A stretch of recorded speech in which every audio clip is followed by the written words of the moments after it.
আসসালামু আলাইকুম। আজ 25 জুলাই 2025 শুক্রবার। শুরু করছি চেঞ্জ টিভি প্রতিদিনের গল্প অনুষ্ঠান। দর্শক, আপনাদের সঙ্গে রয়েছে আমি জহিরুল ইসলাম টুটুল। শুরুতেই সংবাদ শিরোনাম। দেশ এভাবে চললে জামায়াত ক্ষমতায় আসবে, বিচারকের মন্তব্য। হাসিনাকে শেষ পেরেক মারল আল জাজিরা।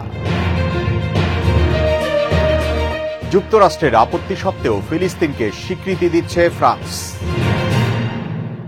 এবার বিস্তারিত।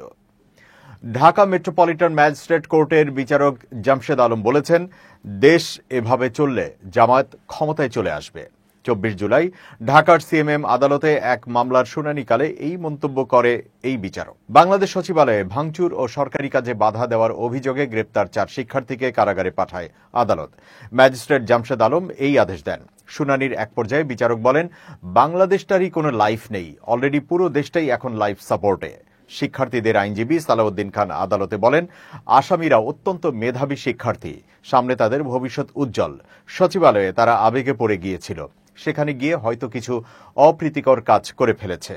মামলার এজাহার ও আটক রাখার আবেদন একই ধরনের। শাকিল মিয়ার পরীক্ষা রয়েছে আগামী রোববার। সে দনিয়া কলেজের শিক্ষার্থী। ঘটনাস্থলে তারা আবেগপ্রবণ হয়ে গিয়েছিল। আপনি চাইলে তাদের জিজ্ঞাসাবাদ করলে সব স্পষ্ট হয়ে যাবে।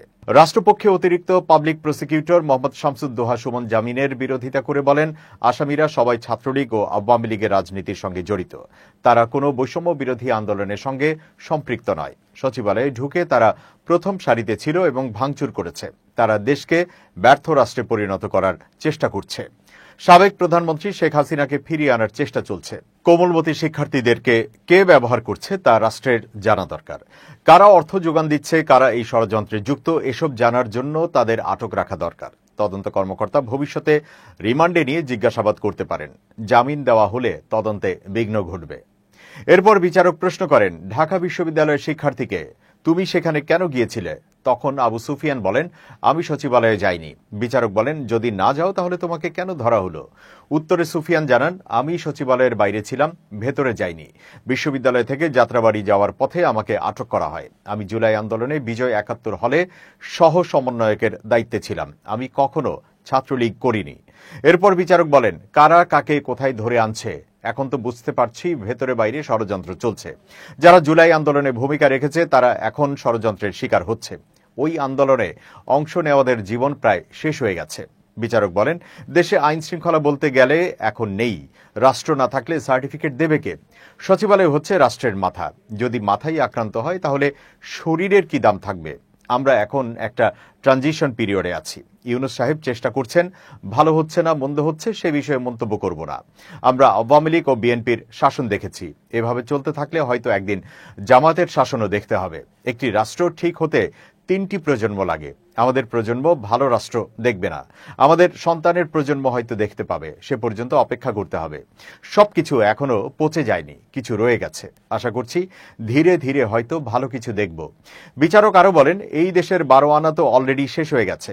আসামিদের বিরুদ্ধে যে অভিযোগ এসেছে তারা আর চাকরি পাবে? এত এত গোল্ডেন A+ দিয়ে কি হবে? ওদের জীবন তো শেষ। যেখানে বাংলাদেশটারই কোনো লাইফ নেই, অলরেডি পুরো দেশটাই এখন লাইফ সাপোর্টে। সবশেষে বিচারক আসামিদের জামিন নামঞ্জুর করে কারাগারে পাঠানোর আদেশ দেন। আন্তর্জাতিক গণমাধ্যম বিবিসির পর এবার খুনি হাসিনার ভয়ঙ্কর নৃশংসতা নিয়ে হাসিনা জুলাইয়ের 36 দিন শিরোনামে একটি প্রামাণ্যচিত্র প্রকাশ করেছে আল জাজিরা। ভারতীয় এই সেবাদাসীর বিভৎসতা নিয়ে সামাজিক যোগাযোগ মাধ্যমে ব্যাপক তোলপাড় চলছে।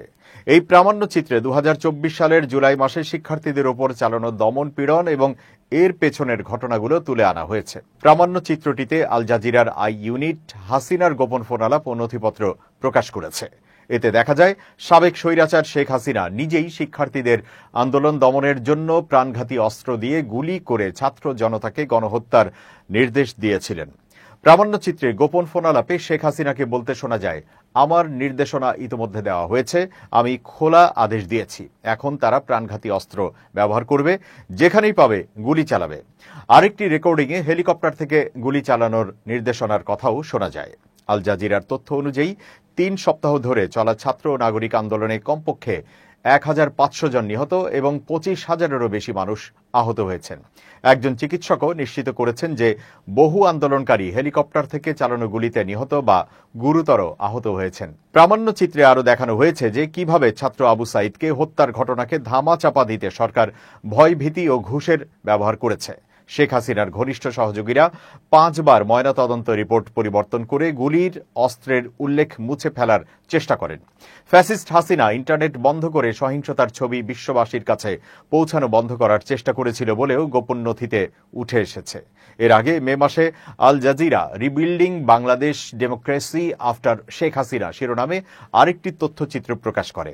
এতে হাসিনার 15 বছরের শাসনামলে পুলিশ ও র্যাব ব্যবহার করে গুম, খুন ও নির্যাতনের মাধ্যমে বিরোধী মত দমন করার চিত্র তুলে ধরা হয়। কয়েক সপ্তাহ আগে বিবিসির প্রতিবেদনে বলা হয়, অভ্যুত্থান দমাতে আইন শৃঙ্খলা বাহিনীকে প্রাণঘাতী দমন পীড়ন চালানোর নির্দেশ যে শেখ হাসিনাই দিয়েছিলেন, ফাঁস হওয়া একটি অডিও টেপ যাচাই করে তার সত্যতা পেয়েছে বিবিসিআই। ওই অডিওতে হাসিনা আইন শৃঙ্খলা বাহিনীকে প্রাণঘাতী অস্ত্র ব্যবহারের নির্দেশ দিয়ে বলেন, যেখানেই পাবে গুলি করবে। প্রতিবেদনে আরো বলা হয়েছে, অজ্ঞাত পরিচয় একজন জ্যেষ্ঠ কর্মকর্তার সঙ্গে শেখ হাসিনার কথোপকথনের ফাঁস হওয়া ওই অডিও রেকর্ড এখনো পর্যন্ত সবচেয়ে গুরুত্বপূর্ণ প্রমাণ, যা দিয়ে বলা যায় সরকার বিরোধী বিক্ষোভকারীদের ওপর গুলি চালানোর সরাসরি নির্দেশ দিয়েছিলেন তিনি। 1971 সালের মুক্তিযুদ্ধের পর বাংলাদেশের সবচেয়ে ভয়াবহ সহিংসতা হিসেবে জুলাই আগস্টের ঘটনা প্রবাহকে বর্ণনা করেছে বিবিসি। তাদের ওয়ার্ল্ড সার্ভিসের অনুসন্ধানে ঢাকায় বিক্ষোভকারীদের উপর পুলিশি হত্যাযজ্ঞের নতুন কিছু তথ্য উঠে এসেছে, যা আগে এতটা স্পষ্টভাবে আসেনি। এই অনুসন্ধানে মৃত্যুর সংখ্যাও বেশি পাওয়া গেছে। বিবিসির পর আল জাজিরার এই প্রামাণ্যচিত্র আন্তর্জাতিক মহলেও ব্যাপক আলোড়ন সৃষ্টি করেছে। ফেনীর পরশুরাম সীমান্তে ভারতীয় সীমান্তরক্ষী বাহিনী বিএসএফ এর গুলিতে মিল্লাত হোসেন নামে এক যুবক নিহত হয়েছেন। এ সময় মোহাম্মদ আফসার নামে অপর একজন আহত হন। আশঙ্কাজনক অবস্থায় তিনি চট্টগ্রাম মেডিকেল কলেজ হাসপাতালে চিকিৎসাধীন। বৃহস্পতিবার দিবাগত রাত 12টার দিকে এই ঘটনা ঘটে। তারা পৌর এলাকার বাঁশপদুয়া সীমান্ত এলাকায় গেলে ভারতীয় বিএসএফ দুজনকে লক্ষ্য করে গুলি করে। গুলিবিদ্ধ দুজনের মধ্যে মিল্লাত ফেনী সদর হাসপাতালে মারা যান। তিনি পরশুরাম পৌর এলাকার বাঁশপদুয়া গ্রামের মোহাম্মদ ইউসুফ মিয়ার ছেলে। গুরুতর আহত আফসার একই এলাকার এরামতের ছেলে। স্থানীয় মজনু নামের একজন জানান, রাত 11:30টার দিকে বাঁশপদুয়া এলাকায় গুলির শব্দ শুনে তারা ঘটনাস্থল থেকে দুজনকে উদ্ধার করেন।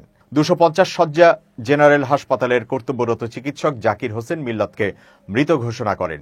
মজনুকে তারা উন্নত চিকিৎসার জন্য চট্টগ্রাম মেডিকেলে স্থানান্তর করেন। পরিবারের সদস্যদের দাবি, নিহত মিল্লাত ও আহত আফসার মাছ ধরতে বাঁশপদুয়া সীমান্ত এলাকায় যান। এ সময় ভারতীয় বিএসএফ সদস্যরা তাদের লক্ষ্য করে গুলি করে। নিহত মিল্লাতের মা পারভিন আক্তার বলেন, তার ছেলে মাছ ধরতে সীমান্ত এলাকায় যায়। এ সময় বিএসএফ তাদেরকে গুলি করে হত্যা করে। ফেনী 250 শয্যা জেনারেল হাসপাতালের জরুরি বিভাগের চিকিৎসক নয়ন চন্দ্র দেবনাথ বলেন, গুলিবিদ্ধ দুজনকে রাত 2:20 হাসপাতালে আনা হয়। তাদের মধ্যে মিল্লাত নামের একজন আগে মারা যায়। আফসার নামের একজনের অবস্থা আশঙ্কাজনক হয়, তাকে চট্টগ্রাম মেডিকেল কলেজ হাসপাতালে প্রেরণ করা হয়েছে। পরশুরাম মডেল থানার ওসি মোহাম্মদ নুরুল হাকিম যুগান্তরকে বলেন, বৃহস্পতিবার রাতে মিল্লাত ও আফসার নামে দুইজন সীমান্ত এলাকায় গেলে তাদের লক্ষ্য করে ভারতীয় বিএসএফ গুলি করে। মিল্লাত নামের একজন ফেনী সদর হাসপাতালে মারা যান, অপরজন হাসপাতালে চিকিৎসাধীন। প্রায় 1 বছর পরিত্যক্ত অবস্থায় পড়ে থাকার পর গুলিস্তানে আওয়ামী লীগের কেন্দ্রীয় কার্যালয় পরিষ্কার পরিচ্ছন্ন করার কাজ শুরু হয়েছে। আন্তর্জাতিক ফ্যাসিজম ও গণহত্যা গবেষণা ইনস্টিটিউট নামে 2টি ব্যানার টাঙিয়ে গত বুধবার থেকে এই ভবন পরিষ্কার করা শুরু হয়েছে। গতকালও চলে 10 তলা এই ভবন পরিষ্কারের কাজ। আওয়ামী লীগের কার্যালয়ের সামনে আন্তর্জাতিক ফ্যাসিজম ও গণহত্যা গবেষণা ইনস্টিটিউট নামের ব্যানার টাঙানোর বিষয়ে জানতে চাইলে সেখানে অবস্থানরত ব্যক্তিরা সাংবাদিকদের বলেন, পুরো ভবনটি পরিষ্কার পরিচ্ছন্ন করার পর বৈষম্য বিরোধী ছাত্র আন্দোলনে যারা যুক্ত ছিলেন তাদের হাতে তুলে দেওয়া হবে। এই ভবনে গত বছরের জুলাই আগস্টের অভ্যুত্থানে আহত ব্যক্তিদের অফিস, শহীদ পরিবারের অফিস করা হবে। ক্ষমতার দাপট দেখিয়ে সরকারি জমি দখল করে এই ভবনটি তৈরি করা হয়েছিল এমন দাবি করে তারা আরো বলেন, পুরো ভবনের কোন তলায় কি হবে তা ছাত্র জনতা ঠিক করে নেবে। তবে সেখানে অবস্থানরত ব্যক্তিদের কেউ নিজেদের নাম পরিচয় প্রকাশ করতে রাজি হননি। এদিকে আন্তর্জাতিক ফ্যাসিজম ও গণহত্যা গবেষণা ইনস্টিটিউট নামের এই প্রতিষ্ঠান কে তৈরি করেছে, এর সঙ্গে কারা যুক্ত, কিভাবে এই নাম এসেছে, সেসব প্রশ্নেও কিছু বলতে রাজি হননি তাদের কেউ। গুলিস্তান এলাকায় 10 তলা বিশিষ্ট আওয়ামী লীগের কেন্দ্রীয় কার্যালয়টি 2018 সালের 23 জুন উদ্বোধন করেছিলেন দলের সভাপতি ও তৎকালীন প্রধানমন্ত্রী শেখ হাসিনা। 10 কোটি টাকা ব্যয়ে সেখানে দৃষ্টিনন্দন ভবন নির্মাণ করা হয়েছিল। ছাত্র জনতার অভ্যুত্থানে গত বছরের 5 আগস্ট আওয়ামী লীগ সরকারের পতনের পর ভবনটিতে আগুন লাগিয়ে দেওয়া হয়েছিল। এরপর আগস্ট মাস জুড়ে চলে লুটপাট। তখন থেকে এই ভবন অনেকটা পরিত্যক্ত অবস্থায় পড়েছিল। পোড়া এই ভবনের নিচতলা এতদিন শৌচাগার হিসেবে ব্যবহৃত হয়ে আসছিল। মলমূত্র জমে থাকার কারণে উৎকট গন্ধ আশপাশে ছড়িয়ে পড়ত। ভবনটির সামনে দিয়ে চলতে গেলে নাক চেপে যেতে হতো। কার্যালয়টির সামনে দিয়ে যাওয়ার সময় অনেক উৎসুক পথচারী ভবনটির ছবি তোলেন। এবার খুব জরুরি 1 মিনিট জানাচ্ছেন ইউনেস্কো ক্লাব পুরস্কার বিজয়ী সাংবাদিক আমিরুল মোমিনিন মানিক। খুব জরুরি 1 মিনিটে প্রত্যেককে আমন্ত্রণ। চলছে ভাষার বাস, কিন্তু অনেকেই আমরা আমাদের অজান্তে বা অজ্ঞাতে ভাষার নানাবিধ ব্যবহারের ক্ষেত্রে ভুল করে থাকি। যেমন খায় এবং খাই, যায় এবং যাই, এ ধরনের শব্দের ক্ষেত্রে অনেকেই আমরা ভুল করি। যখন নিজে হব তখন কি বলবো? আমি খাই। আর অন্যরা যদি বলে এই কথাটি, তাহলে কি হবে? অন্যদের ক্ষেত্রে তারা খায়, তারা যায়। তারা যাই কখনো হবে না, বা তারা খাই কখনো হবে না। আবার আমি খায়, আমি যায়, এরকমটি কখনোই হবে না। অর্থাৎ আমি যখন নিজে বলছি, নিজে কাজটি সম্পাদন করছি, তখন হবে আমি খাই, আমি যাই। অন্যরা যখন করছে, সেটি যখন আমি বলছি, তারা খায়, তারা যায়। এটা আসলে আঞ্চলিকতার দোষে দুষ্ট হবার কারণে অনেকেই ভুল করে থাকি। সুতরাং আসুন ভাষার মাসে এই ধরনের ভুল থেকে নিজেকে রক্ষা করি এবং বাংলা ভাষা সম্পর্কে আরও জানার চেষ্টা করি। ভালো থাকবেন, শুভেচ্ছা নিরন্তর। এবার দেশের বাইরের খবর। ফ্রান্সের প্রেসিডেন্ট ইমানুয়েল ম্যাক্রো ঘোষণা করেছেন আগামী সেপ্টেম্বরে জাতিসংঘ সাধারণ পরিষদের অধিবেশনে ফ্রান্স আনুষ্ঠানিকভাবে ফিলিস্তিন রাষ্ট্রকে স্বীকৃতি দেবে।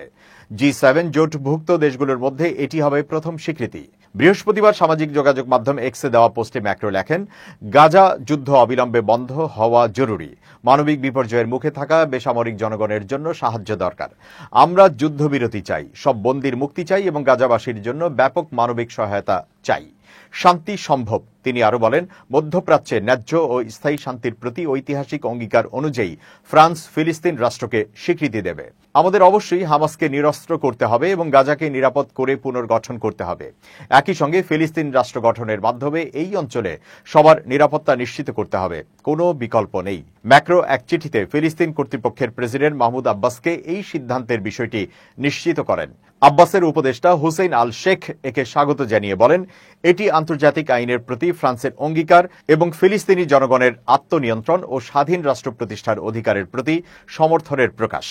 ইসরায়েলের প্রধানমন্ত্রী বেঞ্জামিন নেতানিয়াহু ম্যাক্রোর সিদ্ধান্তের তীব্র সমালোচনা করে বলেন, 7 অক্টোবর হামলার পর এই স্বীকৃতি সন্ত্রাসকে পুরস্কৃত করার শামিল। এই পরিস্থিতিতে ফিলিস্তিন রাষ্ট্র গঠন মানে হবে ইসরায়েল ধ্বংসের জন্য একটি মঞ্চ তৈরি করা। হামাস একে পজিটিভ পদক্ষেপ আখ্যা দিয়ে বিশ্বের সব দেশকে ফ্রান্সের পদাঙ্ক অনুসরণের আহ্বান জানিয়েছে। বর্তমানে জাতিসংঘের 193 সদস্য রাষ্ট্রের মধ্যে 140টিরও বেশি দেশ ফিলিস্তিন রাষ্ট্রকে স্বীকৃতি দিয়েছে। ইউরোপীয় ইউনিয়নের কয়েকটি দেশ যেমন স্পেন ও আয়ারল্যান্ড এর মধ্যে রয়েছে। তবে যুক্তরাষ্ট্র, যুক্তরাজ্য সহ ফিলিস্তিন স্বীকৃতিতে সবচেয়ে কৌশলীয় বড় মিত্র দেশগুলো এখনো এই স্বীকৃতি দেয়নি। এদিকে যুক্তরাজ্যের প্রধানমন্ত্রী কিয়ার স্টারমার বলেন, ফিলিস্তিনি জনগণের জন্য রাষ্ট্রীয় স্বীকৃতি একটি অবিচ্ছেদ্য অধিকার। যুদ্ধবিরতি শান্তির পথে আমাদের নিয়ে যেতে পারে এবং 2 রাষ্ট্রভিত্তিক সমাধানের দিকে এগিয়ে যেতে সহায়তা করবে। সৌদি আরব ফ্রান্সের সিদ্ধান্তকে সাধুবাদ জানিয়ে বলেছে, এটি ফিলিস্তিনি জনগণের আত্মনিয়ন্ত্রণের অধিকার এবং স্বাধীন রাষ্ট্র প্রতিষ্ঠার প্রতি আন্তর্জাতিক সম্প্রদায়ের ঐকমত্যকে আবারও তুলে ধরে। 2023 সালের 7 অক্টোবর হামাসের আক্রমণে ইসরায়েলে প্রায় 1200 মানুষ নিহত হয় এবং 251 জনকে জিম্মি করা হয়। এর জবাবে ইসরায়েল গাজায় সামরিক অভিযান চালায়, যাতে এখন পর্যন্ত গাজার স্বাস্থ্য মন্ত্রণালয়ের হিসাব অনুযায়ী অন্তত 59,106 জন প্রাণ হারিয়েছেন। দর্শক, শেষ করছি প্রতিদিনের গল্পের আজকের গল্প। changetv.press বাংলাদেশের ইউটিউব জার্নালিজমের অগ্রদূত। ভিজিট করুন এর ওয়েবসাইট www.changetv.press, ইউটিউব youtube.com/changetvpress এবং সাবস্ক্রাইব করুন চ্যানেলটি। নিয়মিত লাইক, কমেন্ট ও শেয়ার করে আপডেট রাখুন নিজেকে। ভালো থাকুন, নিরাপদে থাকুন। শুভেচ্ছা নিরন্তর।